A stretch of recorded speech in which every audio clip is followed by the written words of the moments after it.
విషయం నాకు నిన్న రాత్రి తెలిసిన విషయం ఏంటంటే చాలా మందిని అయినా నన్ను ఎవరన్నా అడ్డుకుంటే చేస్తే మంత్రాలతోని లేకపోతే యంత్రాలతోని నేను అది చేసేస్తా చేతబడి చేసేస్తా అంటున్నాడంట. ఎల్లూరి శ్రీనివాస్కి నేను చెప్తున్నాను, మిగతా యావత్ భారతదేశంలో ఉన్న అఖండ ప్రజలకు చెప్తున్నాను, ఆయనకి ఏమీ రాదు. ఆ మంత్రాలు తంత్రాలు అని చెప్పేసి మిగతా అధికారులు ఎవరు భయపడుతున్నారంట. ఆయనకు అలా లేదు. ఈ రోజు సాయంత్రం నేను 7 గంటలకి కాశీ క్షేత్రం నుంచి కూడా ఒక ప్రెస్ నోట్ రిలీజ్ చేపిస్తాను, అక్కడ అఖాడాల నుంచి చేస్తానన్నారు.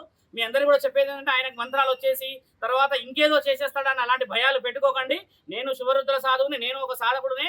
నాతో పాటు ఎందరో గురువులు, సాధువులు, పీఠాధిపతులు, మతాధిపతులు అందరూ మద్దతుగా ఉన్నారు. అందరూ బయటికి రావాలని లేదు. కాబట్టి ఏంటంటే శ్రీనివాసు చెప్పే ఆ మంత్రాలకు చింతకాయలు రాలవు.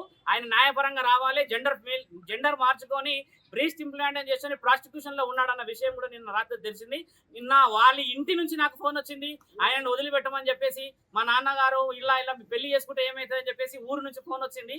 ఆయన గారు ఏదైనా కౌంటర్ ఇస్తే డైరెక్ట్ గా హైదరాబాద్కు ఈ రోజు మేము కమిషనర్ దగ్గర కాల్ చేసాము, ఇక్కడ వచ్చాము. ఈ విధంగా ముందుకు రావాలి, ఈ విధంగా మాట్లాడితేనే ధర్మం ఉంటుంది. కానీ ఎక్కడో వెళ్ళి నువ్వు పెళ్లి చేసేసుకొని ఇక నా పెళ్లి అయిపోయింది, పొద్దున నేను తాళి కట్టలేడు అంటే రాత్రి వెళ్ళి తాళి కట్టిండు. అలాంటి పెళ్లి చుట్టుపక్కల చూడండి. ఆయన గారు ఏదో పెద్ద చేసేస్తాడని అంటే అడవిలోకి వెళ్ళేసి అనామకులైన మనుషుల మధ్యలో చేరేసి ఒక పెళ్లి వీడియో పెట్టిండు. పురుషాంగం లేని నీకు పెళ్లి అవుతుంది, ఆ పెళ్లికి విలువ లేదని తెలుసు. శాసన గ్రంథాల్లో